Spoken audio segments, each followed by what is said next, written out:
21h30, c'est pas l'heure à laquelle j'enregistre cet épisode, c'est le temps qu'il m'a fallu pour venir à bout d'un projet, je pense que vous savez duquel je parle. Un projet qui me tenait à cœur depuis 3 ans, que j'avais en tête depuis 3 ans, pour lequel je me suis préparé pendant 3 ans et que j'ai enfin réussi à mener à bout, donc en 2025, qui était mon premier 100 km, mon premier 100K. Alors normalement c'est pas un 100K, c'est un 92, 96 des fois, mais je termine à 99,7 à la montre, donc si ça vous va on va parler d'un 100K. Et donc voilà, c'est le projet que j'ai mené pendant, en tout cas qui m'a animé sportivement, pas le seul, mais c'est un des projets qui m'a animé sportivement pendant plusieurs mois et pour lequel je me suis préparé du mieux possible, sur lequel j'avais échoué en 2024. Je vous avais fait un épisode en ligne où j'avais parlé de ça. Et cette fois, là, ça s'est passé mieux que les fois précédentes et c'est de ça que je vous propose de discuter dans cet épisode hors série. La dernière fois que je vous ai fait un épisode sur la préparation à un projet sportif, à un événement sportif, etc. qui me tenait à cœur, c'était pour le Val d'Aran. Je vous avais fait 3 parties Road to Val d'Aran qui sont encore en ligne. Et on avait terminé,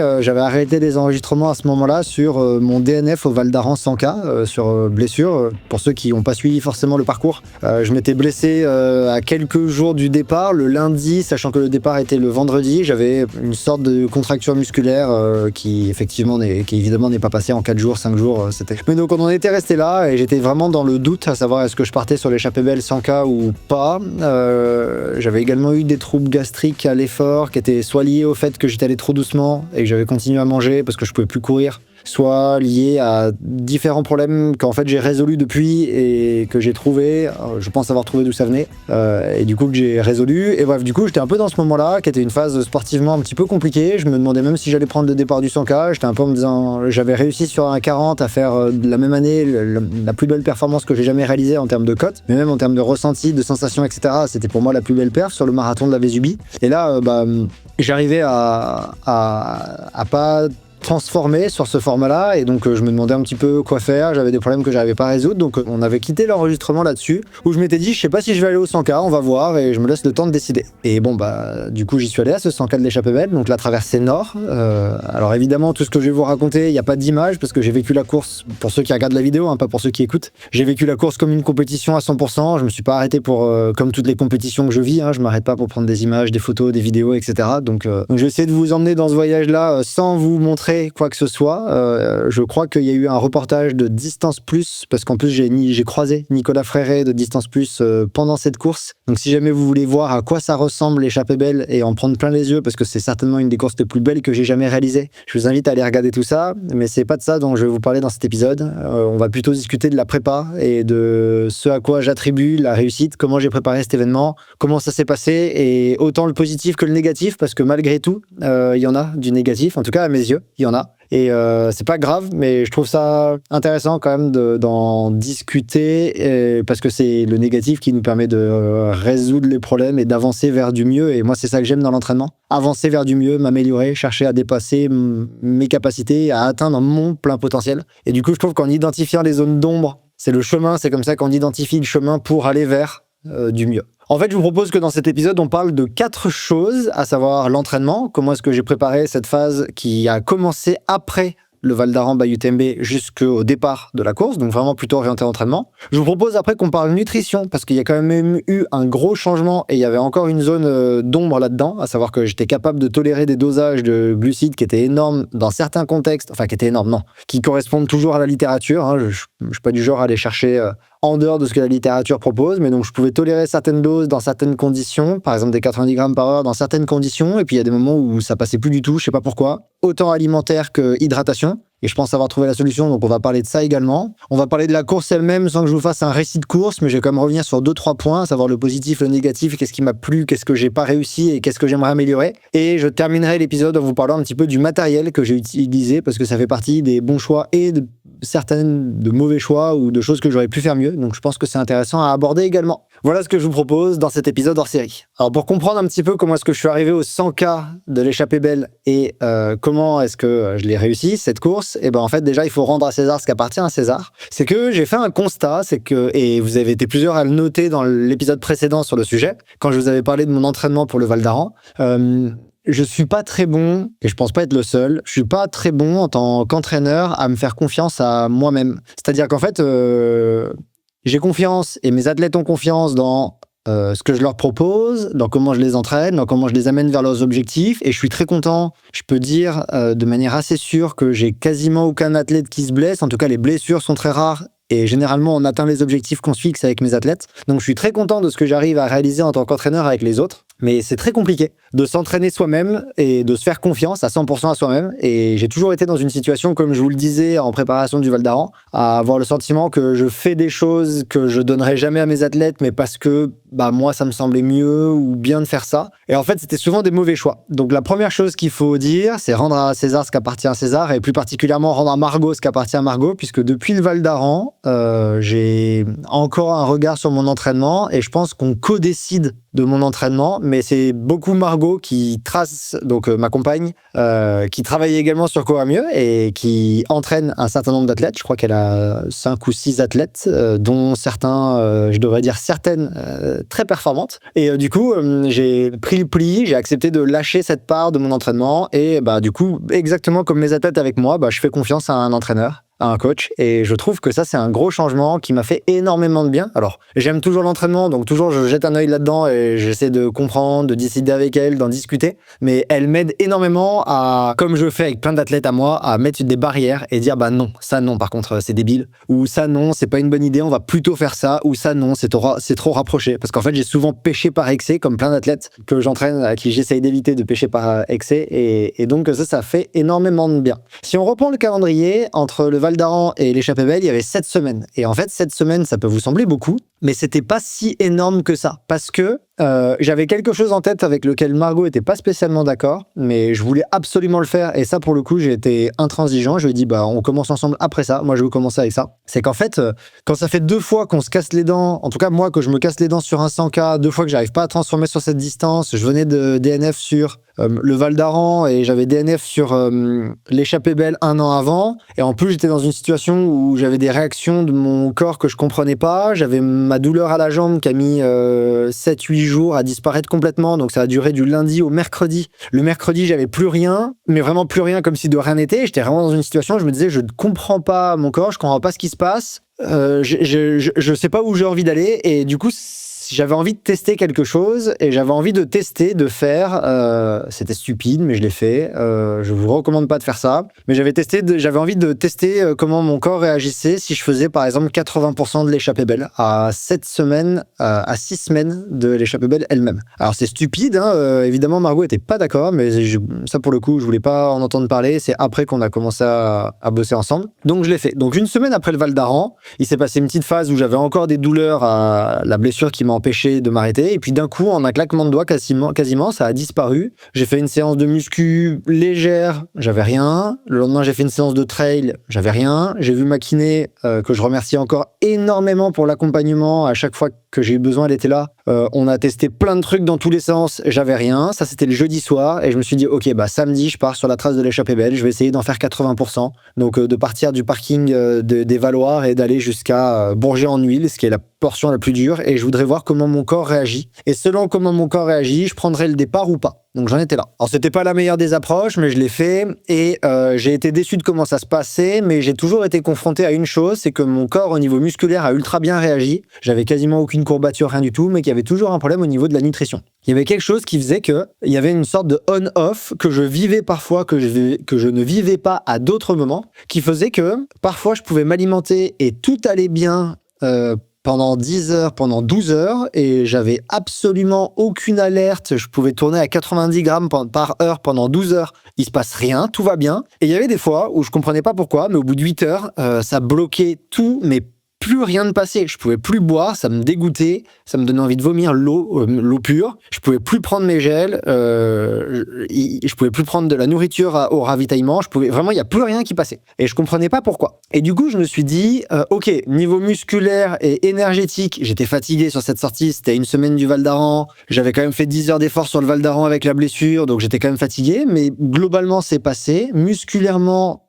j'ai aucune alerte par rapport à la blessure qui m'a arrêté sur le Val d'Aran. Il y a un problème au niveau nutritionnel, il y a un problème au niveau de la prépa, parce que je me prépare mal quand je me mets sur des courses tout seul. Bon, Je pense qu'en 6 semaines, je peux résoudre les problèmes d'alimentation. En tout cas, j'ai des idées de comment résoudre ces problèmes-là. Donc, je pense que ça vaut le coup de le faire. Physiquement, je pense que je suis capable de tenir cette charge. La fatigue, faut que j'en récupère, c'est tout.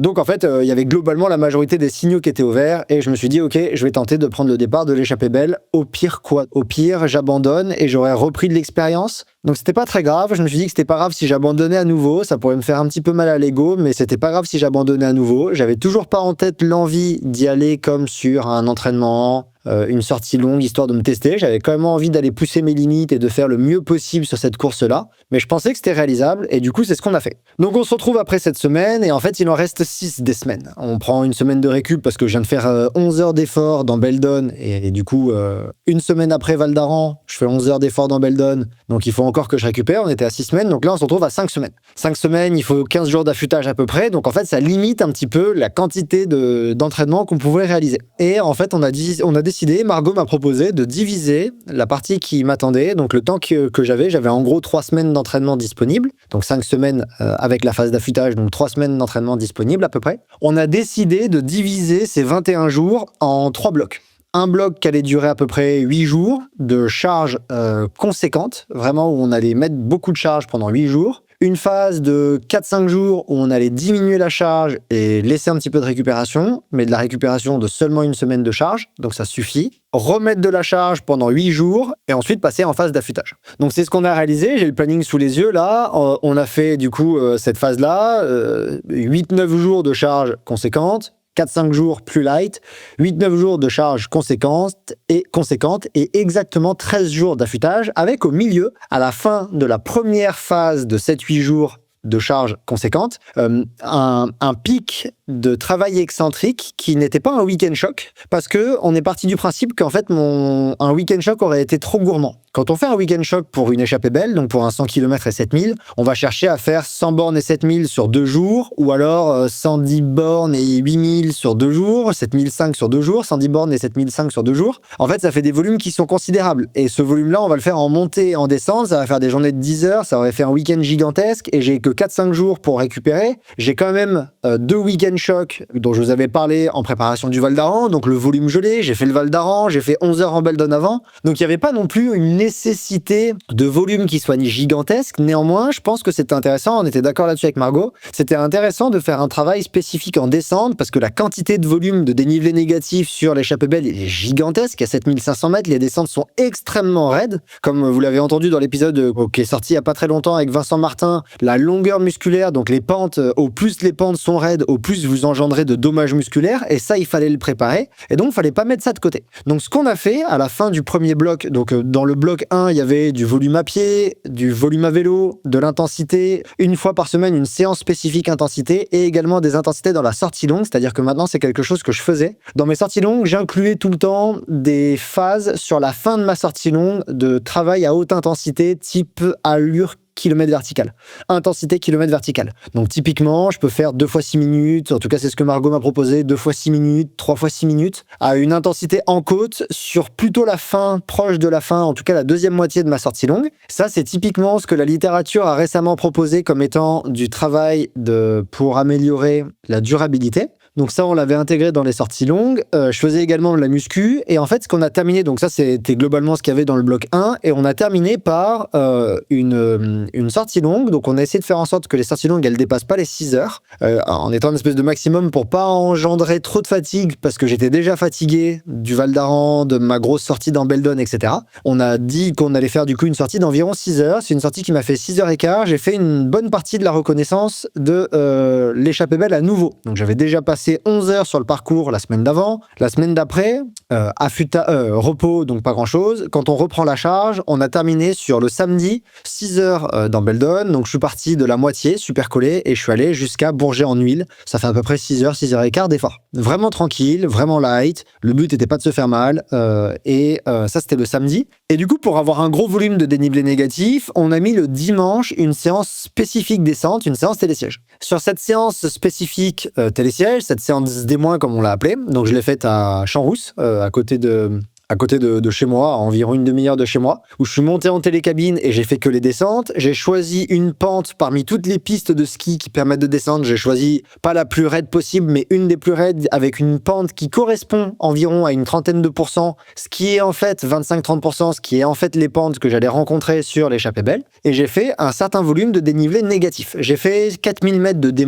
C'est beaucoup, 4000 mètres de D- pour une séance de dénivelé négatif, mais il faut remettre le contexte. Encore une fois, j'avais la préparation Val d'Aran, j'avais fait le Val d'Aran, j'avais fait 4500 mètres de dénivelé négatif sur une seule séance quand j'ai fait ma grande partie sur l'échappée belle, du coup 15 jours avant.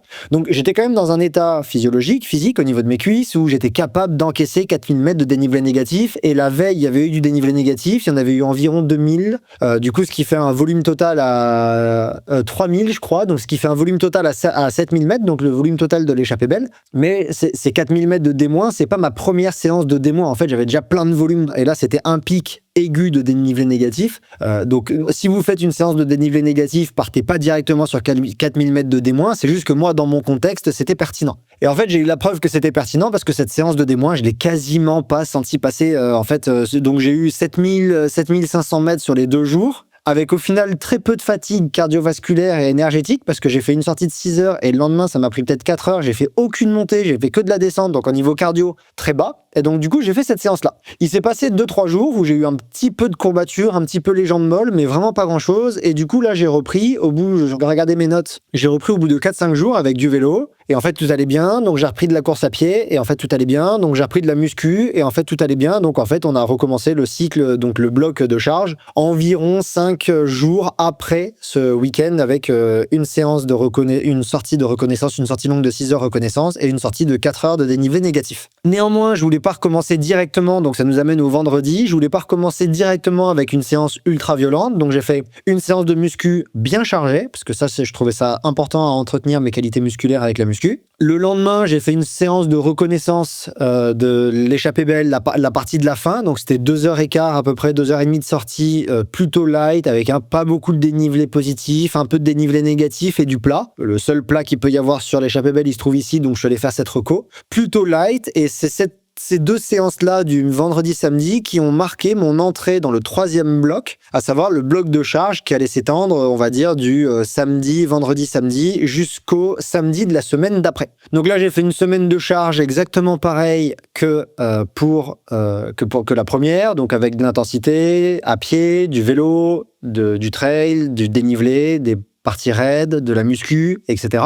Et on a terminé avec une sortie longue, mais comme on allait commencer la phase d'affûtage de 13 jours et que j'étais sur un bloc de charge qui durait seulement 8-9 jours, on s'est autorisé à monter un petit peu la charge et que ma forme elle était bonne. Je trouve qu'il y avait pas mal de fatigue qui avait été gommée. On s'est autorisé à monter un petit peu la charge de cette dernière sortie longue, et plutôt que 6 heures, on avait visé 7 heures, 7 heures et quart. Et bon, il se trouve qu'on a fait 8 heures, c'était pas voulu, mais il faisait extrêmement chaud, la chaleur était dantesque, je pense que ça nous a beaucoup ralenti sur cette dernière sortie longue. Mais du coup, j'ai fait mon 3e bloc de charge à peu près normalement, et j'ai terminé sur une sortie longue de 8 heures. De 8 heures, en reconnaissance de l'échappée belle encore une fois, parce que mon but c'était de passer le maximum de temps possible sur le parcours. Et on est allé du parking de la Valloire, avec une amie à moi, on est allé du parking de la Valloire jusqu'à Supercolé, donc qui est la moitié de la course à peu près. Et de là, on s'est pas arrêté à Supercolé, mais on est redescendu tout en bas d'où on venait. Donc ce qui veut dire que sur ma sortie longue qui terminait, sur les 8 heures, j'avais en plus de dénivelé négatif que de dénivelé positif, ce qui permettait encore une fois d'avoir une charge dénivelé négatif importante. C'était un petit peu le chapeau, vous l'avez compris, de cette phase de prépa, c'est-à-dire vraiment miser sur la résistance aux dommages musculaires. Un petit clin d'œil à Guillaume Millet qui a récemment mis en avant dans une étude que c'était ça le plus important en ultra. Encore plus sur un ultra comme l'échappée belle, je pense. Du coup, on a mis l'accent là-dessus. Jusqu'ici, tout s'est bien passé. Jusqu'ici, tout va bien, j'ai envie de dire. La seule petit point qui est arrivé et dont je voulais vous parler, c'est qu'en fait, à partir de là, à Grenoble, on a vécu quelque chose, mais je pense que toute la France a été touchée. On s'est retrouvé, donc là, je suis à 15 jours de l'échappée belle, on s'est retrouvé avec des pics de température et une espèce de canicule qui a duré 2-3 semaines. Et donc, quand j'ai fait ma dernière sortie longue, c'était à 15 jours de l'échappée belle, il faisait super chaud, mais le problème, c'est qu'il faisait super chaud depuis 2 jours. Et les prévisions météo, alors, toujours les prévisions météo à 15 jours, elles sont un peu compliquées à lire, mais les prévisions météo à 15 jours, elles donnaient que à l'échappée belle, il allait faire genre 38 degrés à Grenoble, quoi. Donc ça allait être un four complet et ce serait extrêmement compliqué en termes de température. Donc tout ça pour vous dire que en fait les températures, ça c'est important à garder en tête parce que ça a modulé un petit peu certaines séances que j'ai réalisées. À partir de là, ce que j'ai fait, j'avais commencé 2 jours avant, je l'ai pas fait pendant la sortie longue, mais je l'ai fait pendant une bonne phase de l'affûtage qui a commencé après cette sortie longue de 8 heures. J'ai régulièrement fait des séances avec un kawaii, en fait, avec une veste imperméable. J'ai pris la veste Wise, je vous la montre après parce que je l'avais dans mon équipement. J'ai pris la 3e couche imperméable et j'allais faire des séances, des footings. Il faisait 35, j'allais au plus chaud de la journée, donc quand il était 15 heures, je me couvrais avec la veste chaude et j'allais faire 1 heure, 1 heure et demie de footing avec cette veste pour vraiment m'exposer à la chaleur le plus possible sur une phase de 15 jours, 10-15 jours, parce que je me suis dit que c'était quand même fatigant l'exposition à la chaleur, donc je ferais pas ça sur la fin de mon affûtage pour pas être trop fatigué, mais il fallait quand même que je m'expose le plus possible parce qu'il allait faire très chaud sur l'échappée belle, etc.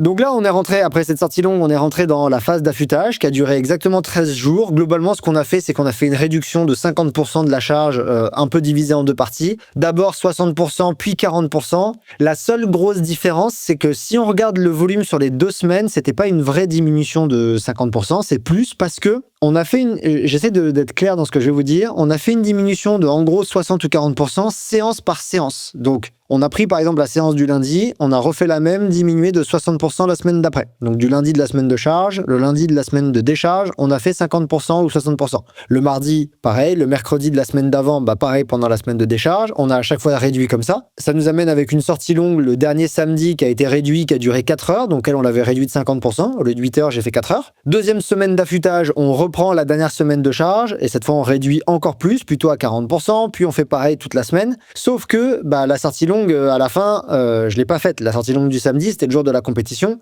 Donc en fait, quand on regarde le volume global, j'ai une diminution qui est plus marquée que 50%. Mais par contre, quand on regarde séance par séance, sur les 13 jours d'affûtage, séance par séance, j'étais entre 60 et 40% de diminution de la charge. Donc bon bref, ça change pas grand-chose, je pense. Et globalement, j'ai trouvé ça bien, j'étais en forme, j'ai vraiment senti ma forme qui remontait au bout d'une semaine. Je commençais à être vraiment super bien, à avoir des super sensations. J'avais encore un peu des courbatures à 1 semaine de la course, mais elles ont pas mal rapidement diminué et je me sentais vraiment de plus en plus en forme. J'aurais peut-être pu avoir une phase d'affûtage légèrement plus longue, mais c'était correct et je pense qu'on a bien géré ça. Pendant ce temps, je m'exposais à la chaleur le plus possible. La seule chose qui a été vraiment à mon avantage, et j'ai eu beaucoup de chance, et tous les coureurs de l'échappée belle, on a eu beaucoup de chance, c'est qu'en fait, 2 jours avant l'échappée belle, le mercredi, on courait le vendredi soir, le mercredi matin, on a pris moins 10 degrés. On est vraiment passé de genre 35 degrés à 25 degrés et les nuits, il faisait 17. On dormait les fenêtres ouvertes, il faisait super bon. 17-18, il faisait super bon.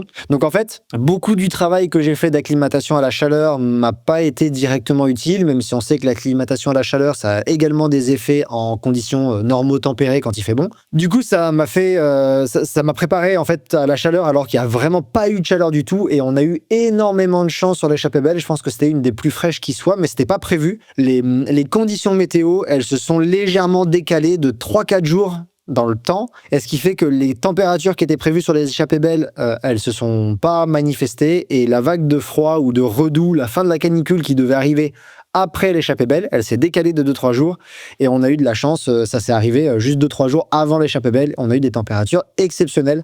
Donc pour la fin, pour les dernières nuits, c'était vraiment génial. Donc voilà un petit peu comment ça s'est organisé, ma phase, avec une phase de montée en charge de 8 jours, une phase de décharge de 4-5 jours, avec à la fin de cette charge-là, un week-end où on a fait beaucoup de D-, mais pas un week-end choc, un week-end avec beaucoup de D-.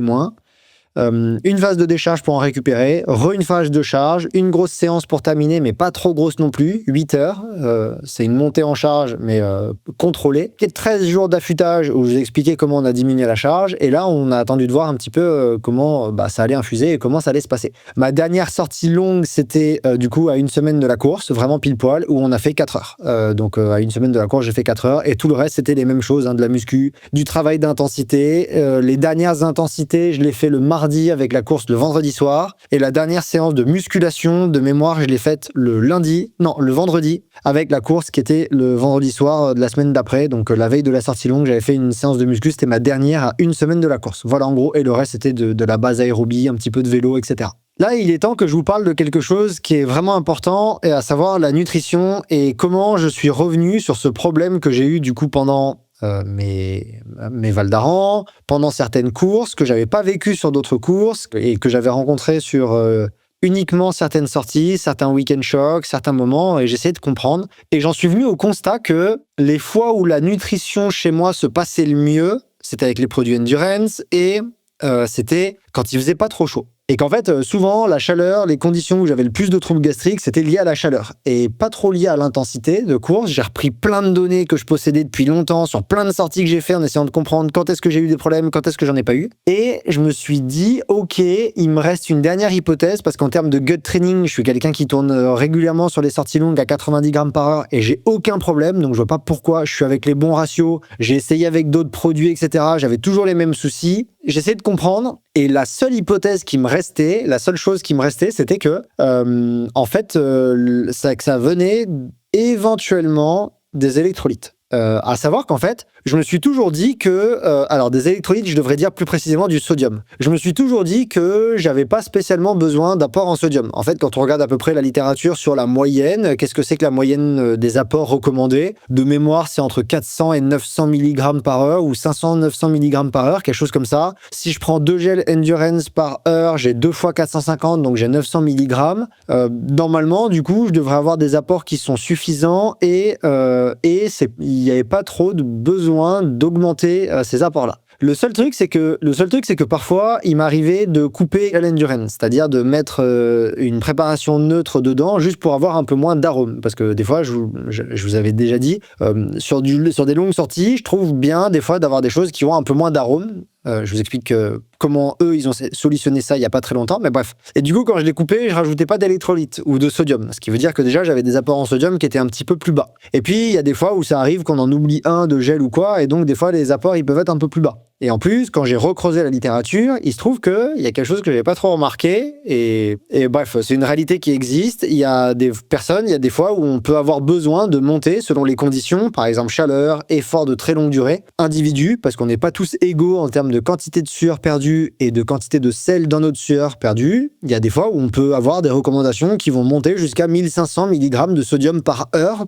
parce que on est quelqu'un qu'on a besoin dans une condition où on en a besoin. Et du coup, les apports en sodium, c'est vraiment quelque chose que j'avais mis de côté depuis longtemps dans mon alimentation. Je pense à tort pendant l'effort. Je m'étais dit, j'en ai pas besoin, je m'en tape, j'en ai un petit peu dans mon aliments et du coup, j'en ai pas besoin. Et je me suis dit, bon, ça va quand même pas être très compliqué de voir à quel point je trouve que ma nutrition est différente. Et un point que je dois quand même dire, c'est que par contre, j'avais des envies de salé, mais qui étaient obsessionnelles pendant des courses. Je me rappelle vraiment de l'an dernier, quand j'avais couru sur le 70 de l'UTCAM, je me souviens, et pourtant il faisait pas très chaud. On avait pris beaucoup de chaleur sur le début de la course, mais après ça s'était couvert. Alors c'est une course où je fais 11 heures, donc long effort. Et je me souviens que j'avais des envies de sel, mais qui étaient obsessionnelles. Dans une montée, après la mi-course, dans une montée, je rêvais de Rosanna, j'avais trop envie de défoncer de l'eau gazeuse. Et ça, je l'ai déjà eu sur plein de sorties longues. Je l'ai revécu sur la dernière sortie dont je vous ai parlé, là, que j'ai fait après le Val d'Aran. Je l'ai revécu sur cette longue sortie que j'ai fait dans l'échappée belle où j'ai passé, mais j'ai eu les mêmes problèmes. Je pouvais plus boire, je pouvais plus manger au bout de 8 heures d'effort, 7 heures d'effort. Et j'avais extrêmement envie d'eau gazeuse, d'eau salée. J'avais vraiment envie de manger quelque chose de salé. J'en pouvais plus et je comprenais pas d'où ça venait. Sur l'UTCAM, je m'étais retrouvé à descendre 1 litre de Rosanna, mais quasiment cul sec quand j'avais retrouvé Margot au ravitaillement. Et du coup, j'avais trop bu. Donc, ça m'avait gêné, ça m'avait brassé le ventre pendant 1 heure parce que ça faisait trop de flotte d'un coup. Et j'avais quand même toujours ces envies-là. Et je me suis dit, ça fait quand même beaucoup de choses qui me laissent entendre que peut-être j'ai besoin de plus de sel, de plus de sodium que la moyenne des gens dans la littérature, que certaines personnes. Et du coup, j'ai repris des infographies que je trouve vraiment intéressantes de la marque Précision, qui fait partie des marques que je trouve vraiment excellentes sur le marché. Je vous ai toujours dit, il y a plein de marques qui font des très bons produits, dont Endurance. Moi, je suis ultra content des produits Endurance, mais je veux pas vous vendre qu'il y a que Endurance qui fait des bons produits. C'est pas vrai. Il y a plein de marques qui font des très bons produits, dont Morten, la gamme NAC Boost, Endurance, Minestri, Précision. Bref, il y a plusieurs marques qui font des choses très bien. D'ailleurs, sur le site Coamio, on vous a fait un comparatif des meilleurs gels du marché et vous verrez qu'il n'y a pas que du Endurance. Et bref, ce que j'aimais bien dans leurs infographies, c'est que j'ai vu qu'il y a plein d'athlètes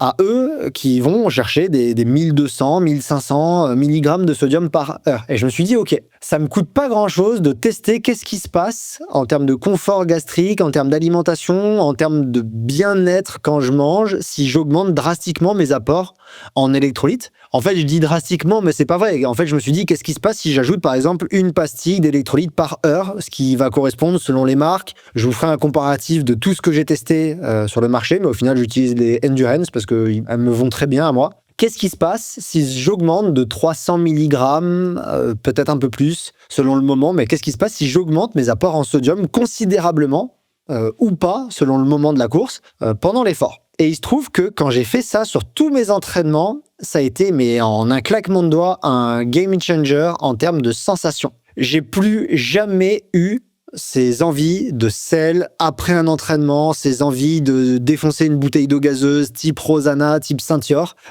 J'ai plus jamais vécu ça. C'est quelque chose qui m'arrivait tout le temps, que je termine une sortie longue, que je m'arrête dans une supérette et que j'achète 2 bouteilles de Ceinture ou de Rosana et que je les déglingue d'un coup. Ça m'est plus jamais arrivé, simplement en ajoutant environ toutes les heures, toutes les 2 heures, à peu près toutes les 2 heures, je dirais, une flasque de boissons avec des électrolytes, en fait en augmentant la quantité d'électrolytes que j'apporte, mais surtout la quantité de sodium. Et ça a été un énorme changement dans ma nutrition que j'ai mis en place dans l'échappée belle, à savoir que pour l'échappée belle, donc je vais vous en parler dans 2 secondes, mais j'avais une flasque, je vous la montre, j'avais une flasque de Endurance, donc ça je vous la montre parce que, alors je vous la montre pour les personnes qui regardent la vidéo, hein, mais pour les personnes qui m'écoutent, je suis juste en train de montrer la flasque Endurance. En fait, c'est une 600 ml, je me disais, je rajoute peut-être 2 pastilles, 1 à 2 pastilles dans cette flasque-là, et je la bois sur 2 heures environ, 2-3 heures selon le moment de la course, évidemment.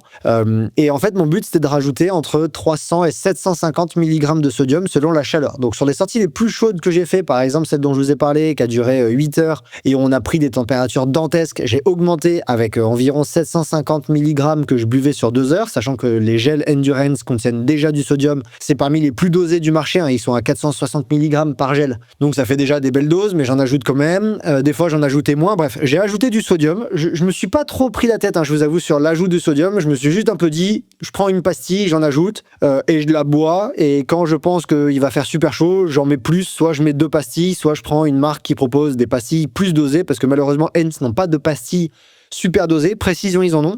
Précision, ils ont des pastilles à 500 mg de sodium la pastille, à 750 mg de sodium la pastille. Donc j'ai également utilisé ces produits-là parce que Endurance ne propose pas plus que 350 mg. Mais donc voilà, en fait, j'ai juste augmenté mes apports sans trop me poser de questions et ça a été un changement drastique dans les sensations. Quand je dis drastique, c'est que en fait, j'avais préparé 4 bouteilles de Rosana pour la course. J'en ai pas ouvert une seule sur l'échappée belle. En 21 heures de course, j'en ai pas ouvert une seule, alors que normalement, j'en déglingue 2 ou 3 par course. Donc ça va concerner les apports en sodium et électrolytes. Et du coup, je vais vous parler de ma stratégie nutritionnelle glucides parce que ça, c'est quelque chose dont je suis super fier, que j'ai mis en place et qui a extrêmement bien marché. En fait, je suis parti sur l'échappée belle en niveau nutrition, donc surtout glucides. Je suis parti de la stratégie qu'a discuté Kylian Jornet dans son article, qui est publié en ligne, son article sur son UTMB 2022. Il a dit dans cet article-là qu'il était environ à 75 grammes de glucides par heure, mais qu'il avait varié entre 50 grammes et 110 grammes par heure en fonction de la topographie du parcours.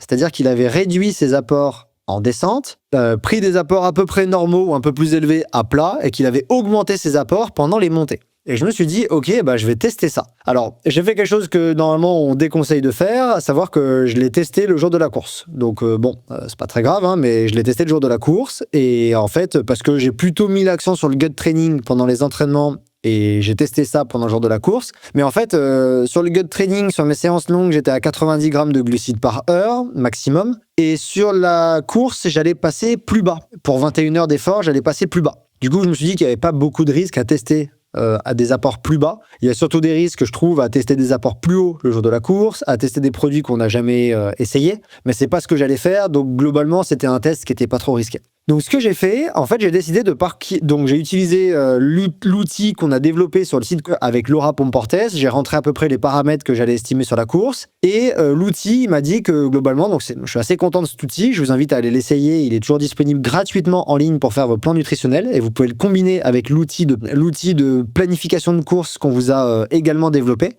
J'ai utilisé les deux. Et dans l'outil de planification nutritionnelle, ça m'a sorti que l'optimal, ce serait de tourner autour des 60 à 70 grammes de glucides par heure sur 22 heures d'effort, qui était le temps maximum que j'estimais sur cette course. J'avais un peu mieux en tête, mais voilà. Du coup, c'est ce que j'ai fait. Je me suis dit, je vais partir avec un roulement, ce que j'appelle un fond, une base de nutrition qui ne changera pas. Cette base-là, il n'y aura aucune variation pendant toute la course et elle sera à 45 grammes de glucides par heure. Donc ça, c'était vraiment la base. Je me suis dit, 45 grammes par heure, ça correspond avec Endurance à une flasque 45, à une demi-flasque 90 ou un gel 90. J'ai 3 options. Et globalement, ces 3 options-là, je vais alterner entre elles pour avoir mes apports mes apports de base à 45 grammes par heure pendant les 22 heures de course. Et ça bougera jamais.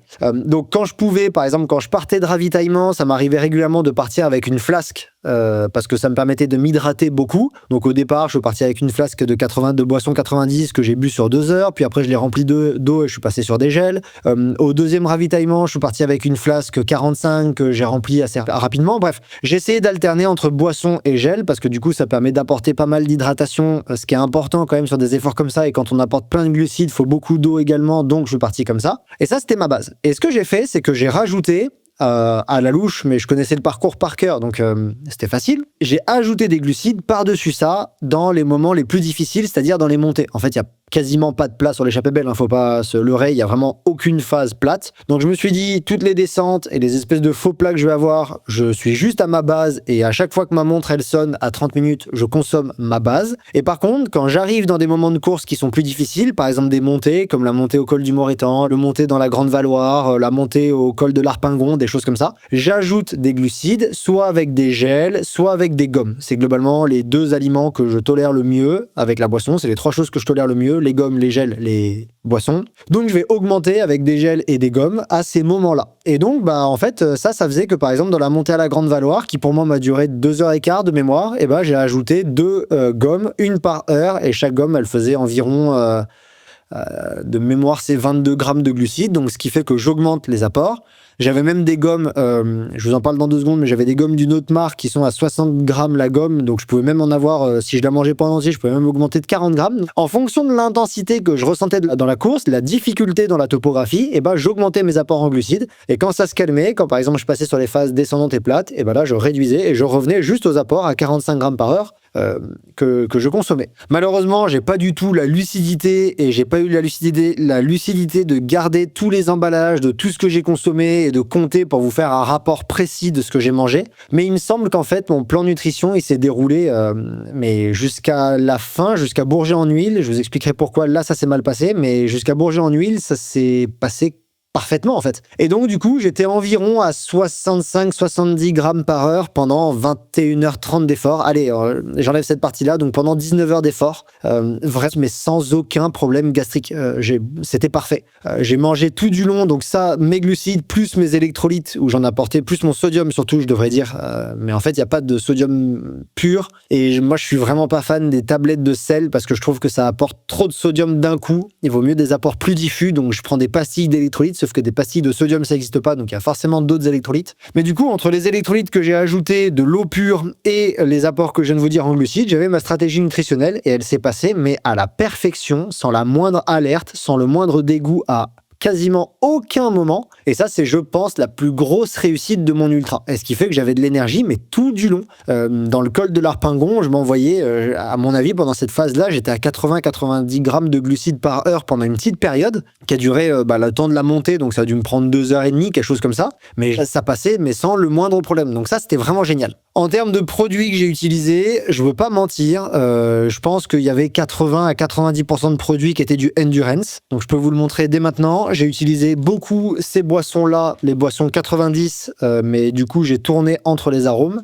J'ai également beaucoup utilisé une autre boisson que j'adore et qui vient du coup compléter un des manques de Endurance, à savoir cette boisson qui est la 45 neutre. Alors il l'appelle prototype sur le site, vous la trouvez régulièrement, mais elle est souvent en rupture de stock. Mais c'est une boisson neutre qui a pas d'arôme, qui a pas de goût, et en fait dans une flasque, si vous buvez ça, mais en fait c'est de l'eau, c'est incroyable. J'ai vraiment pas du tout l'impression d'avoir des glucides, et donc du coup pour éviter la lassitude des arômes et alterner de temps en temps, je prenais cette boisson neutre en goût. Je prenais également les boissons avec des arômes. Par exemple, je crois que de mémoire, j'ai utilisé la concombre citron, la pêche et celle fruits des bois. Et j'ai alterné entre ces 3 boissons. J'ai également utilisé les gels Endurance, donc les classiques, les gels 45. Ça, c'est ceux que j'ai le plus consommés, donc bon, vous les connaissez. Et j'ai également pas mal utilisé en produits Endurance. J'ai ajouté des produits, les bars qui sont à 22,5 grammes de glucides et qui n'ont pas du tout de sodium. Et ça, c'est typiquement ce que j'ai ajouté dans les montées difficiles. J'ai ajouté des gommes, pas des bars, des gommes, ou alors des gels. Et ça, c'est ce que j'utilisais le plus. Et en termes d'électrolytes, j'en ai utilisé 2 de la marque Endurance, de Fort Endurance. J'ai utilisé les Fort Endurance, donc de la marque Fort Energy, qui sont dosés à 250 mg. Et j'ai utilisé les Endurance, qui sont dosés à 350 mg. Et j'ai également utilisé des électrolytes de la marque Précision qui sont dosés à 500 et à 750 pour la journée quand il faisait plus chaud parce que c'était il n'y a pas l'équivalent chez Endurance, donc je suis passé chez Précision. Donc ça, c'est la grande majorité des apports que j'ai eu avec Endurance. Ça représente, je pense, 80 à 90% de ce que j'ai mangé sur la course. Et j'ai ajouté des produits d'autres marques, non pas parce que Endurance ne sont pas bien, mais simplement pour varier. En fait, pour varier en texture, pour varier en arôme, pour varier en goût. En fait, ne serait-ce qu'un arôme citron d'une autre marque, ce sera pas exactement le même arôme citron, et donc ça permet de changer un petit peu. J'ai également utilisé des produits d'une marque qui fait des goûts neutres. Donc voilà, j'ai juste apporté quelques produits en plus pour avoir des fois du neutre, des fois un autre goût, des fois une autre texture. Par exemple, la texture de cette gomme, c'est pas la même que la texture d'autres gommes, d'autres marques de nutrition sportive. Donc voilà, c'est pour ça en fait que j'ai un petit peu alterné. Donc 80-90% de produits Endurance et après des mélanges d'autres produits. Il y a une chose que j'ai pas abordée sur la stratégie nutritionnelle pour la compléter. Alors j'ai mangé des conneries évidemment au ravito, mais en fait pas tant que ça. Les seules choses que j'ai vraiment dégommées quand je suis arrivé au ravito, c'était la journée, il faisait super chaud et j'ai mangé des fruits. Je m'étais pris des barquettes de fruits avec de la pastèque, du melon, et ça quand je suis arrivé j'en ai mangé vraiment beaucoup. C'était pas du tout pour les apports en glucides ou quoi, c'est juste que c'était bon, c'était frais, c'était plein d'eau. Donc je trouvais ça vraiment agréable, mais c'est globalement les seules fois où j'ai fait un petit pas de côté par rapport à ma stratégie nutritionnelle. Sinon, en fait, tout ce que j'avais prévu, j'en ai pas eu besoin. J'avais des chips avec moi, j'avais des choses salées, j'en ai vraiment jamais eu besoin, et j'attribue vraiment le fait que ma stratégie s'est très bien passée au fait que déjà j'ai des produits de bonne qualité et aux apports en sodium que j'ai augmenté et qui font que j'ai pas du tout eu envie d'autre chose dans lequel je pouvais justement trouver ce sodium. La dernière chose que j'ai pris, c'est ça, c'est de la caféine. Alors moi, je la prends en capsule maintenant. Tout simplement, donc c'est des petites gélules de caféine parce qu'en fait, il n'y a aucun doute sur le dosage qu'il y a dans une capsule. C'est 50 mg. Donc si j'en ai besoin de, 200 mg, je décide d'en prendre, je prends 4 capsules. En fait, je préférais faire ça parce que ça évite de mélanger, je vous l'avais dit dans l'épisode sur le Val d'Arance, ça évite de mélanger les glucides, le sodium, etc., d'avoir tous les apports mélangés. Je préférais les séparer. Et donc j'ai pris de la caféine 2 fois sur la course. Et le café, ça peut brasser un peu l'estomac. Et encore une fois, on ne sait pas quel est le dosage exact de caféine dans un café. Donc du coup, ce que j'ai fait, c'est que je l'ai noté, je vais pas vous dire de bêtises, j'en ai pris 2 fois. J'en ai pris une fois dans la nuit, un petit dosage vers 3h30 du matin quand je suis arrivé au premier ravito. Ça, c'était important pour moi parce qu'en fait, je pensais que l'euphorie du départ allait commencer à se calmer. Ça faisait 3h30 que je courais et je rentrais dans une phase de nuit difficile. Il y allait avoir de la fatigue, le départ étant à minuit, il y allait avoir de la fatigue. Donc, j'ai pris une petite dose de caféine à ce moment-là pour rester un peu éveillé sur cette phase de la course. Et j'ai repris de la caféine le lendemain à 15h30, à peu près, quand je suis passé à l'avant-dernier ravito qui était Val-Pelouse et où là, j'ai pris une dose simplement pour la fin de la course. Comme je vous dis souvent, pas tant pour les performances physiques, même s'il y a un effet, je pense, mais plutôt pour vraiment l'éveil. En fait, pour moi, la caféine, ça a surtout des intérêts pour moi sur l'ultra au niveau cognitif. Je me dis, de Val-Pelouse jusqu'à l'arrivée, il y a des énormes descentes qui sont accidentées. Si je me fais une cheville maintenant, je fous en l'air ma course, ce serait quand même dommage. Donc c'est surtout pour l'éveil au niveau cognitif que j'ai fait ça et ça a très bien marché. Je suis vraiment très content de cette stratégie au niveau de la caféine. On va arriver doucement vers la fin de cet épisode. Vers la dernière partie de cet épisode, je vais y accorder, je pense, un petit peu moins de temps parce que je pense que ça vous passionne moins, mais on pourra échanger si jamais ça vous intéresse. N'hésitez pas à me le dire et je pourrais vous en parler. En fait, j'ai pas envie de vous faire un récit de course. Je trouve pas ça très intéressant. Je pense que j'ai déjà abordé les choses les plus importantes. Le seul point sur lequel je voulais un peu revenir, c'est il y a quand même eu des choses très positives dans cette course. Le premier point sur lequel je voulais vous parler, c'est qu'en fait, j'ai mis beaucoup de temps à faire cet épisode. La course, elle s'est passée fin août. J'enregistre début octobre et en fait, il m'a fallu beaucoup de temps pour digérer cet événement. Dans tous les sens du terme. Et ce que je veux vous dire là, c'est pas du tout négatif. Il y a pas de négatif à ce que je veux vous dire, c'est juste qu'en fait, il y a eu tellement de choses sur 21h30 d'efforts, il y a eu tellement de choses qui ont été mélangées, tellement d'émotions différentes, de la déception, et je peux pas le cacher. Il y a plein de gens qui vont trouver ça génial, ce que j'ai fait, et qui me l'ont déjà dit, et je vous en remercie énormément. Mais moi, à titre personnel, je suis toujours dans une recherche de mieux, et du coup, j'ai un peu de déception également. J'ai eu des émotions très négatives sur la fin à cause de douleurs que j'ai jamais vécues et qui sont en lien avec ce que j'ai discuté dans l'alimentation, et il est temps que je l'aborde. Mais en fait, il y a eu tellement de choses. J'étais épuisé, j'ai pas gardé beaucoup de souvenirs. Je me suis vraiment senti amorphe à l'arrivée, qu'en fait ça a mélangé tellement de choses dans mon esprit, dans mes réflexions, dans mes émotions, que j'ai mis, je trouve, beaucoup de temps à poser un peu les mots là-dessus, et je me suis dit vraiment pendant une période, ok, laisse tomber cet événement, mets-le de côté et tu verras plus tard, parce que là en fait tu sais pas par quel bout regarder ce puzzle. Et donc c'est pour ça en fait que je mets un peu de temps à vous enregistrer cet épisode, et c'est un peu ça qui va être personnel, que je vais aborder maintenant avec vous. Déjà, en fait, le premier sentiment auquel j'ai été confronté par rapport à cet événement, c'est que j'ai pas eu de magie de l'ultra spécialement. Et c'est ma faute, enfin, à moi tout seul. J'ai beaucoup entendu des gens qui parlaient de la magie de l'ultra. Ça va être incroyable ce que tu vas vivre. C'est un voyage intérieur qui dure longtemps. Tu découvres des zones que t'as jamais connues. Pas du tout. J'ai jamais vécu ça à aucun moment.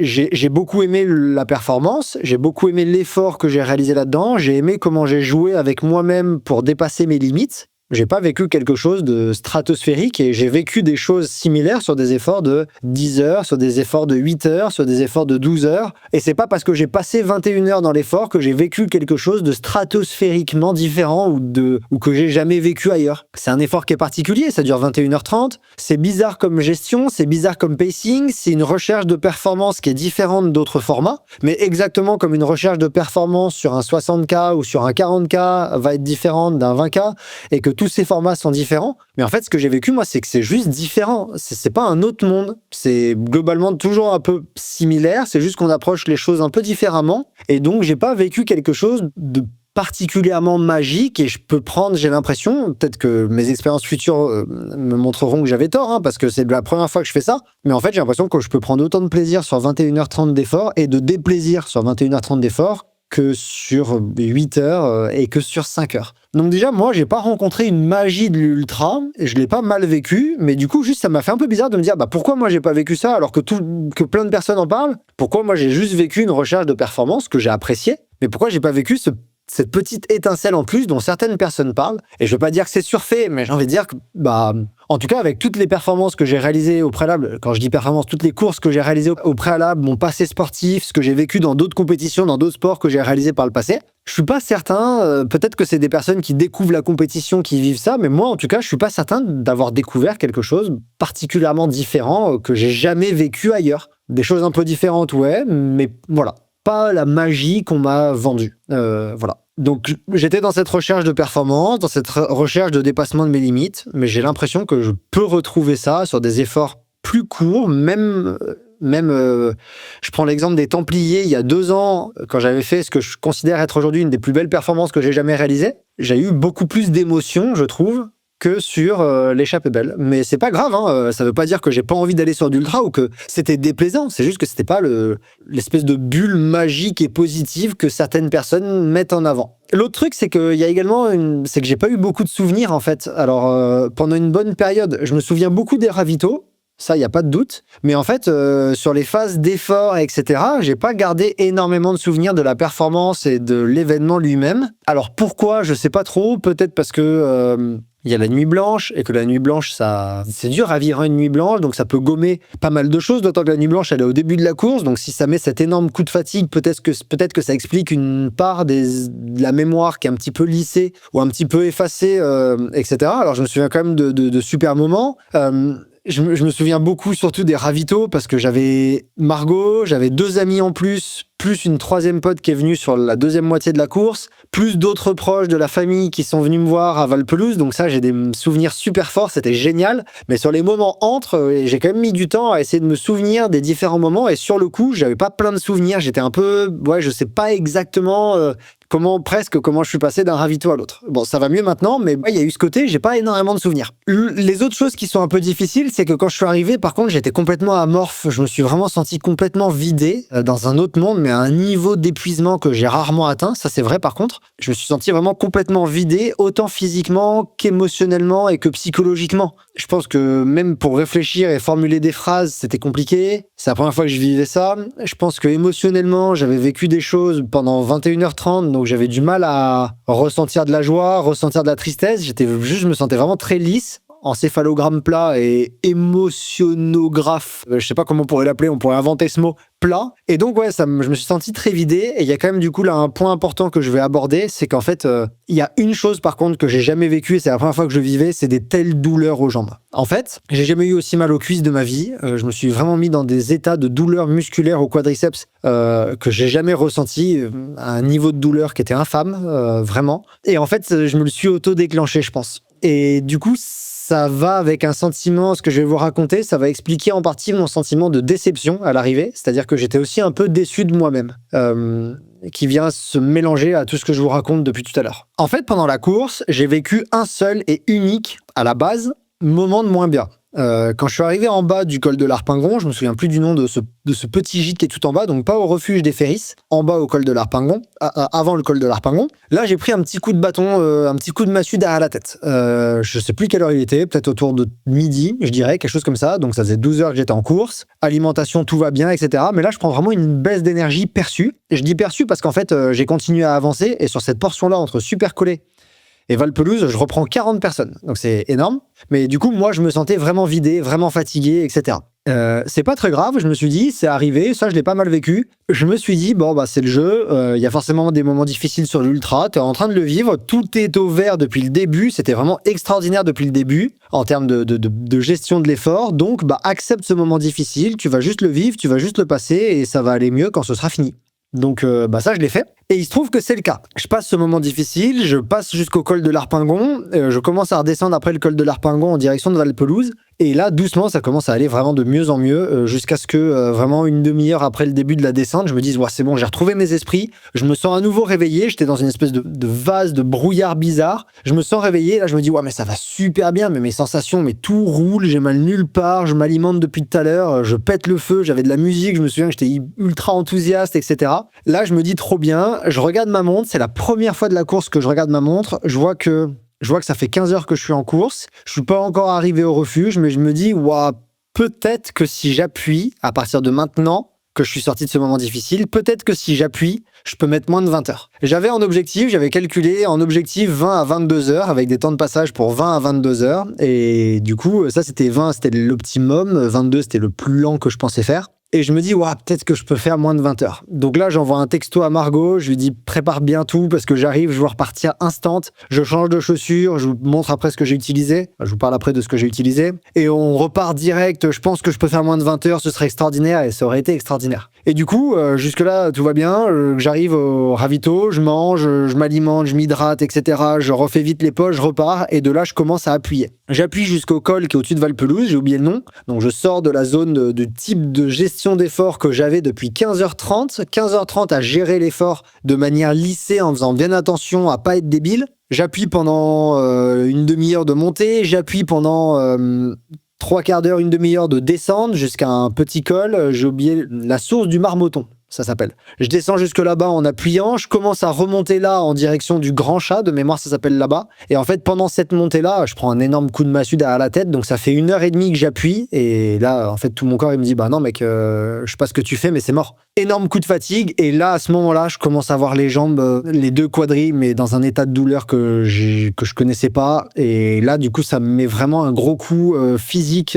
Énergétiquement, ça allait encore, mais j'avais vraiment très très mal au quadri. De là, en fait, j'arrive à pousser jusqu'au col du Grand Chat. Là, on a une grande descente qui est super raide. De mémoire, on prend 1003 de dénivelé négatif à cet endroit-là jusqu'à Bourget-en-Huile, dernier ravito. Et là, en fait, cette descente, c'est un enfer. Je me dis, mais j'ai jamais eu de telle douleur aux cuisses, même quand j'ai fait de gros dénivelés négatifs, etc. J'ai jamais eu aussi mal aux cuisses. Là, c'est infâme la douleur que je ressens. Je suis au-delà des limites de ce que je peux supporter. J'ai vraiment beaucoup trop mal. C'est à partir de là que les problèmes d'alimentation, ils arrivent, non pas à cause de l'alimentation elle-même, je pense, mais parce que ce niveau de douleur était tel, j'avais vraiment tellement mal aux jambes que ça m'écœurait, je pense. Je trouve que mes douleurs aux jambes, en tout cas c'est à ça que je l'attribue, j'avais la sensation que mes douleurs aux jambes me déclenchaient des nausées tellement j'avais mal et c'était horrible. J'arrive en bas, je vais pas utiliser tous les superlatifs de horrible et douloureux qu'on peut trouver ou tous les synonymes qu'on peut trouver, mais voilà, imaginez-vous que c'est comme si 10 sur 10 de douleurs aux muscles, aux jambes, je savais ce que c'était, en fait non, il y avait un autre 10 sur 10 qui était possible et je viens de l'atteindre. J'arrive au Bourget en huile, heureusement qu'il y a tout le monde parce que je pense que tout seul ça aurait été compliqué de repartir, encore qu'il reste 13 bornes, donc je pense pas que j'aurais abandonné, mais ils m'ont quand même bien remobilisé, mais je sais que je ferai une vraie pause. Je pense que je m'arrête bien 10 minutes, vraiment assis, à dire j'ai ultra mal, j'en peux plus en fait. Voilà, je repars en marchant parce qu'en fait c'est impossible de courir. Je croise une source d'eau, j'enlève mes chaussures, je vais me mettre les jambes dedans jusqu'au quad parce que je me dis que le froid ça va me faire du bien. Il y a une longue portion à plat qui dure 5 km du Bourget-en-Huile jusqu'à ce qu'on remonte. Donc je croise cette source tout début, je me mets dans le froid, je me dis allez je repars en courant et en fait je fais 20 pas et c'est impossible, je suis vraiment incapable de courir. La montée ça va encore, c'est pas le pire la montée.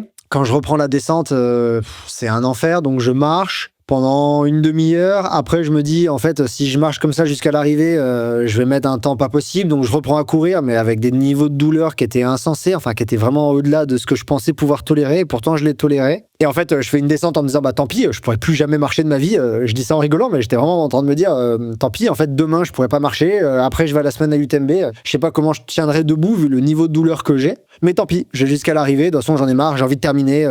J'appuie, donc tant pis pour les douleurs que j'ai dans les jambes, je cours. Et en fait, passer autant de temps avec de telles douleurs musculaires, ça m'a imprimé des sensations qui étaient quand même très très négatives. Ça m'a donné la nausée, donc en plus je me manquais un peu d'énergie. Je me suis quand même un peu forcé à manger, mais c'était quand même vraiment compliqué. À boire, c'était compliqué aussi parce que j'avais vraiment mal au cœur à cause de ces douleurs. Donc voilà. Et en fait, donc je passe la ligne d'arrivée, mais pendant toute la descente et la montée avant la fin là, je me suis quand même dit, tu t'es auto-saboté, Cyril. Tu t'es mis dans le caca tout seul et j'étais vraiment rancunier envers moi-même. J'avais beaucoup de rancœur et j'étais pas très sympa avec moi-même, mais je me suis dit, t'as vraiment exagéré, t'as vraiment été stupide. T'as été stupide d'avoir aussi bien géré pendant 15h30, d'arriver dans un état d'énergie et de capacité musculaire, mais magnifique au bout de 15h30 d'efforts, avec des amis qui sont là pour te soutenir, moi, mon envie de faire une belle performance ce jour-là, et en un claquement de doigts, d'être assez stupide pour prendre la décision d'appuyer, mais beaucoup trop fort, après 15h30 d'effort, après un tel dénivelé, d'appuyer comme si tu courais un 40 km ou un 50 km pour faire peut-être moins de 20 heures, ce qui aurait même été compliqué, et en fait de tout gâcher d'un coup, parce qu'en fait, à cause de ce que j'ai fait là pendant 1 heure et quart, en fait, je me suis complètement cramé. Je marchais sur les plats, j'ai marché une partie des descentes. Je veux dire, j'ai complètement foutu en l'air, ne serait-ce que l'objectif de faire 20h30 ou 21h. Si j'avais juste maintenu ma capacité à trottiner sans faire l'idiot pendant cette heure et demie, on va dire, j'aurais fini beaucoup plus vite que ça, c'est sûr, parce que j'aurais pu courir, ne serait-ce que les 5-6 km que j'ai fait en marchant. Je veux dire, si j'avais pu les courir, ne serait-ce que les trottiner, ça aurait été énorme comme différence. Et donc, du coup, c'est une des raisons pour revenir à ce que je disais au début de pourquoi est-ce que j'ai mis autant de temps à vous faire cet épisode, c'est parce que j'ai quand même passé beaucoup de temps à m'en vouloir, à moi-même, à me dire, t'es un peu stupide, Cyril. T'as réussi à être le Cyril. Je prends un peu cette métaphore, mais j'espère que ça va vous parler à vous aussi. T'as réussi à être le Cyril intelligent pendant 15h30 d'efforts et à montrer que, tu vois, tu remontes des gens, je vous en reparle dans 2 secondes, pendant longtemps. Et en un claquement de doigts, t'arrives à devenir le Cyril stupide et tu me fous en l'air 15h30 de gestion de course qui était parfaite. Et du coup, je m'en suis un peu voulu pour ça. Et je pense que c'est une des raisons pour lesquelles j'ai mis du temps à vous faire cet épisode et à mettre tout ça à plat. Aujourd'hui, ça va mieux. Je me dis que c'est juste une erreur parce que c'était mon premier 100K et que je pensais que c'était possible de faire cette accélération à ce moment-là. Et maintenant, je vais avoir en tête que c'est pas possible ou que c'était beaucoup trop tôt. J'aurais peut-être pu prendre cette décision, non pas à Val-Pelouse, mais à Bourget-en-Huile. Et là, peut-être que j'aurais pu tolérer non pas 5 heures d'efforts difficiles, mais 2 heures, 2 heures et demie. Mais voilà, gardez en tête que appuyer comme ça, moi en tout cas, je garde en tête que c'était pas une bonne idée et je trouve que ça a quand même, c'est une simple décision, mais c'est une grosse déception quand même au niveau personnel. En tout cas, pendant plusieurs jours et semaines, là jusqu'à aujourd'hui, ça m'a habité en tant qu'une mauvaise décision et une grosse déception de à quel point j'ai été capable de rapidement gâcher une course qui jusque-là était parfaite. Je ferai certainement mieux la prochaine fois, mais voilà un petit peu où j'en étais. Alors mine de rien, il faut quand même que je vous en parle, il y a quand même eu des choses qui étaient géniales. C'est-à-dire que le pacing jusqu'à ce moment-là, c'était extraordinaire. C'est-à-dire que si vous regardez un petit peu mes places et ce qui s'est passé, je pointe au premier point de passage, je suis dans la première vague de départ. On part un quart d'heure avant la deuxième vague. On est 300 dans la première vague, 300 dans la deuxième vague. Je pointe en haut de la première côte au bout de 2h15 d'effort, j'étais 290. Donc j'étais quasiment le dernier de ma vague de départ. Je m'étais même fait reprendre au bout d'1h15 par des gens qui étaient partis de la deuxième vague qui me doublaient. Je m'étais dit, waouh, soit j'ai rien compris à l'ultra et je suis beaucoup trop lent, soit ils ont rien compris et en fait ils vont exploser. Et en fait il se trouve que je passe de 290 à 88 sur la course entière. Et je suis à peu près certain que du coup, en tout cas sur cette partie-là, parce que je me suis fait reprendre sur la partie où j'ai explosé par quelques personnes, mais mon classement, quand j'arrive je suis 85 ou 86 ou 84, donc je me fais pas trop reprendre, en tout cas sur la portion où j'ai explosé complet. Mais du coup, je pense que j'ai à peu près, on a tous la preuve en chiffres que quand je reprends 210 personnes, alors que j'ai pas spécialement accéléré, c'est juste des gens qui ont explosé. Mais je veux dire, on était dans la nuit, à minuit, il faisait 14 degrés, il faisait super bon. Il y a des gens qui me doublaient, qui respiraient grande bouche ouverte. Ça faisait 1 heure qu'on était parti, 45 minutes qu'on était parti, qui respirait grande bouche ouverte en goûtant et tout. Je me suis dit, ouais, je pense pas que ce soit la bonne chose. Donc ça m'a fait sourire de voir que je passais de 290 à 84, un truc comme ça au début. Et du coup, je pense que j'essaye d'omettre le fait que j'ai pris une mauvaise décision jusqu'à Valpelouse, les 15h30. Là, c'était un truc parfait et je suis ultra content de comment j'ai géré cette partie de l'effort. Je vous raconte 2 petites anecdotes. La première, c'est un petit clin d'œil à Martin Kern, que j'apprécie énormément comme sportif et qui m'inspire beaucoup, que j'ai eu au téléphone quelques semaines avant l'échappée belle parce que je voulais qu'il m'aide à prendre un peu d'expérience et qui m'a dit une phrase qui m'est restée en tête longtemps, mais pas assez longtemps, mais j'aurais dû m'en souvenir. Il m'a dit quelque chose comme en ultra, attends pas, va pas chercher la difficulté, elle va venir toute seule. T'inquiète pas, sois très à l'aise et il y a des moments, la difficulté, t'as pas besoin de la déclencher comme sur des 8-10 heures d'effort, mais en fait, elle va arriver et à ce moment-là, tu devras fournir l'effort pour lutter contre, t'inquiète pas. Et ça, c'est quelque chose que j'ai gardé en tête longtemps, pas assez longtemps, mais au moins 15h30 et ça m'a fait du bien. Et je fais un petit clin d'œil à également Germain Granger, parce qu'en fait, son personnage qui me fait rire, Serge le Mytho, il est venu dans mon esprit en plein milieu de la nuit, mais sans aucune raison. J'avais pas du tout prévu ça, mais il y a un moment où j'aspirais un peu fort et je me suis dit, j'ai pensé à Germain qui dit qu'on est des mythos ou qu'on peut être des mythos un peu, qu'on court vite devant la caméra ou quoi. Et je me suis dit, à un moment, j'avais ma ceinture de fréquence cardiaque et tout, je me suis dit, à ce moment-là où je pensais que mon effort était trop important, je me suis dit, hey mec, Ciel, tu serais pas un peu un mytho maintenant? Et je regardais ma ceinture, j'avais ma fréquence cardiaque, et en fait j'ai fait ça, mais plein de fois pendant la course, quand j'avais un doute, est-ce que t'es pas un peu un mytho? Je regardais, si j'étais au-dessus des 135 BPM, je me disais non, calme-toi, je pense que c'est ta borne haute. Et si j'étais trop bas, autour des 120 BPM, enfin si j'étais en dessous, je me disais t'es pas un mytho, ça va. Si j'étais un peu au-dessus, je me disais fais gaffe, t'es un peu un mytho, ralentis. Du coup, si j'étais un peu trop bas, j'accélérais, mais c'est quasiment pas arrivé. C'est arrivé qu'une fois où je me suis dit bon là t'abuses un peu, tu pourrais accélérer. Mais j'essaie de rester dans ce range à 135 BPM maximum. Peut-être que j'aurais pu aller chercher un poil plus haut, mais pour un premier ultra, je trouvais ça déjà bien comme limite maximale, on va dire. Mais du coup, j'aurais peut-être dû me dire que j'étais un mytho au moment où j'ai accéléré, et c'est le moment où j'ai fait le mytho que j'ai raté ma course, en fait, je pense. Du coup, en dehors de ce fait que je me suis auto-saboté, je suis vraiment content de ce que j'ai vécu comme expérience, parce que je pense que je vais pouvoir le transférer sur d'autres courses longues, à savoir que j'ai pas du tout prévu de mettre de côté les formats 100K et 100 miles peut-être un jour. J'ai envie d'aller revoir comment je peux faire, j'ai envie d'aller voir si ce que j'ai vécu au niveau de mes cuisses, ces douleurs, etc., c'est normal, ou si c'est juste parce que j'ai fait une bêtise et qu'en fait je suis capable d'arriver beaucoup moins démoli. C'est pas obligatoire d'aller chercher ce nouveau 10 sur 10 de douleur sur tous les ultras, ça je le verrai sur les courses à venir. Je suis quand même ultra satisfait de la prépa, ça fait du bien de faire confiance à un coach. Peut-être que je commence à me rendre compte de ce que vivent mes athlètes avec moi, mais ça fait du bien de faire confiance à un coach, ça me fait du bien de faire confiance à Margot et de lui donner ma prépa. Ça, c'est quelque chose que du coup, qui est positif.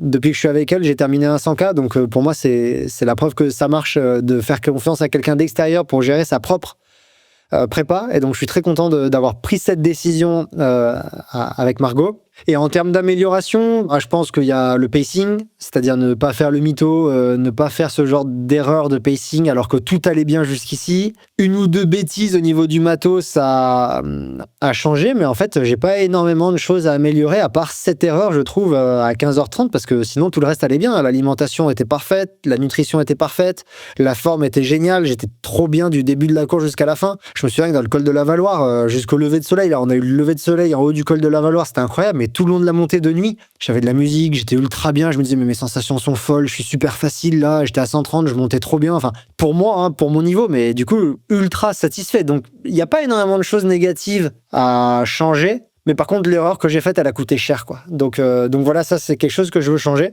Et du coup, je pense que c'est la raison pour laquelle, pas très longtemps après l'échappée belle, dont j'ai récupéré ultra bien, je veux dire, mes douleurs aux cuisses, elles ont disparu quasi instantanément. J'ai eu quoi? J'ai eu un jour de courbature, même pas. En super forme, j'ai bien dormi, j'ai vraiment quasiment pas senti passer cette échappée belle. Alors j'ai quand même pris une bonne dizaine de jours pour m'en remettre, pour me remettre à l'effort, parce que je voulais vraiment récupérer. Mais comme j'avais ce petit sentiment d'inachevé ou que j'aurais pu faire mieux, et bah c'est la raison pour laquelle le prochain dossard que je prendrai, c'est le 100K des Templiers. Et même si la durée de l'effort sera moins longue, j'ai envie d'aller voir si je peux faire mieux en termes de gestion que ce que j'ai réalisé sur l'échappée belle. Alors ça va être dur de comparer parce qu'il y a quand même, en termes de volume horaire passé sur la course, ce sera pas la même chose. Mais en fait là, mon envie de refaire du 100K, elle est surtout pas liée à la magie du 100K, parce qu'encore une fois, je trouve que la magie de la performance, moi je la retrouve en essayant de faire de mon mieux, et j'ai pas besoin que la distance fasse 100K ou 100 miles pour le vivre. Je peux le vivre sur des formats plus courts. Ça reste magique des formats plus courts. C'est un peu ça que je voulais vous dire tout à l'heure, qui était peut-être mal formulé. Par contre, j'ai envie de voir si je peux faire mieux, et c'est ça qui m'intéresse dans l'entraînement, comme je vous disais au début. Donc j'ai envie de voir si je peux faire mieux sur des formats 100K, là des Templiers, mais également d'autres pour la saison 2026, on en reparlera. Donc voilà. Je vous propose qu'on termine cet épisode avec une présentation rapide du matos que j'ai utilisé et qui m'a aidé et dont je suis satisfait, parce que je pense que c'est important. Il y a pas que la prépa et la nutrition, il y a également du matériel que j'ai choisi et dont je suis satisfait. La première chose, je dois le mentionner, c'est un partenaire de la saison, enfin je veux le mentionner, c'est un partenaire de la saison 2 du podcast, et j'étais très content de l'utiliser. Je suis parti avec la frontale Pium Plus 3 de Gollum, vous le savez, Gollum qui est partenaire de la saison 2 du podcast Quoi Mieux. Petite anecdote sur cette frontale qui est vraiment géniale. J'en ai testé plein, mais c'est une de mes préférées aujourd'hui. J'étais en mode intelligent autonomie, donc le but ayant d'avoir le plus d'autonomie possible sur la course, et d'avoir quand même cette espèce d'adaptation de la lumière automatique en fonction de la vitesse à laquelle vous courez. Ça a marché parfaitement sur l'échappée belle. Pour l'anecdote, du coup, je l'ai allumé une nuit entière. De minuit à 7h du matin, j'avais la frontale allumée, et je l'ai rallumée pendant 1h30 de descente à la fin, donc ça fait quand même 8h30 de frontale allumée, une seule batterie, et je l'avais pas du tout épuisée, j'avais encore de la batterie à la fin. Mais du coup, ça c'est extraordinaire. Du coup, vraiment bon choix pour la frontale, et une seule batterie, et donc vraiment trop bien, autonomie géniale. L'autre chose que j'étais super content d'avoir utilisé, c'est le choix des chaussures. Alors vous m'avez vu sur quasiment toutes les courses avec elle en 2025, mais il faut quand même que je les mentionne parce que j'adore vraiment ces produits. Ça fait partie des chaussures que je préfère. C'est pas encore une fois, comme pour la nutrition, je veux pas vous dire qu'il y a que ces chaussures qui sont extraordinaires et que d'autres sont pas bien, mais moi j'ai vraiment un amour particulier pour les Agility Peak et les MTL Adapt de Merrell. Les chaussures Merrell, de toute façon, je les trouve toutes vraiment très réussies. J'ai fait 15h30 dans les Agility Peak avec une seule paire. Je suis parti du départ avec celle-ci, c'est celle-là que vous avez sous les yeux, que je vais porter dans quelques jours sur une course, enfin, qui sera passée au moment où l'épisode sortira. Elles vont encore très bien en termes d'autonomie, de durabilité, elles sont géniales. Donc j'avais les Agility Peak sur tout le début, pendant 15h30 d'effort jusqu'à Val-Pelouse, et juste à Val-Pelouse, j'avais vraiment envie de juste changer de chaussures. J'aurais pu repartir avec la même parce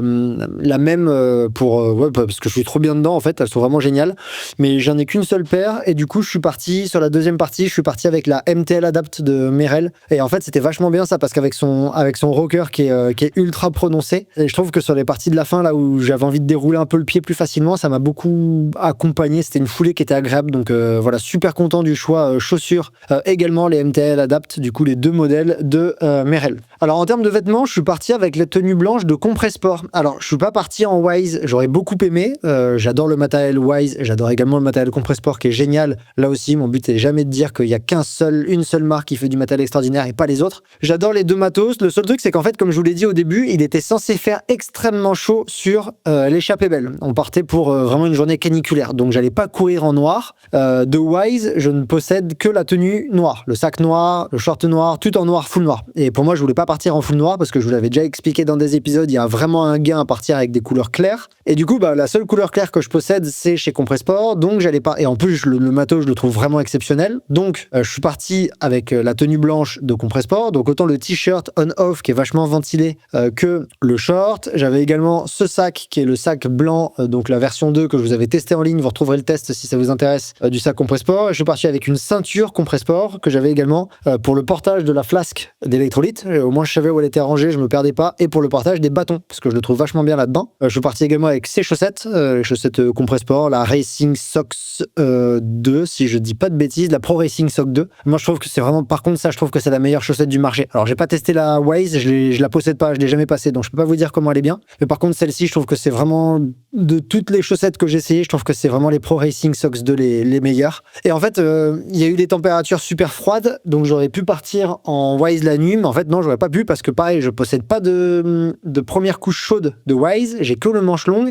Leur heat layer, je ne l'ai pas. Et la nuit, on a pris entre 1 et 3 degrés. Hein. Donc, du coup, il fallait que j'ai un t-shirt première couche plutôt hiver parce qu'il allait faire vraiment froid. Et il a fait vraiment froid dans la montée au col de la Valois. Là, c'était, il faisait vraiment super froid. Je me suis changé au centre CVO, donc au premier ravito, justement, quand j'allais attaquer cette portion-là, parce qu'il allait faire extrêmement froid et on a pris du vent, du froid. Je pense qu'il faisait genre 3 degrés, quelque chose comme ça. Donc, vraiment très froid. Et du coup, le manche long Wise n'aurait pas suffi. Il m'aurait fallu le heat layer, je le possède pas. Donc en fait, je suis parti avec la première couche chaude que je possède, qui est en fait la première couche chaude Compressport. Également, je vous ai dit qu'il faisait froid.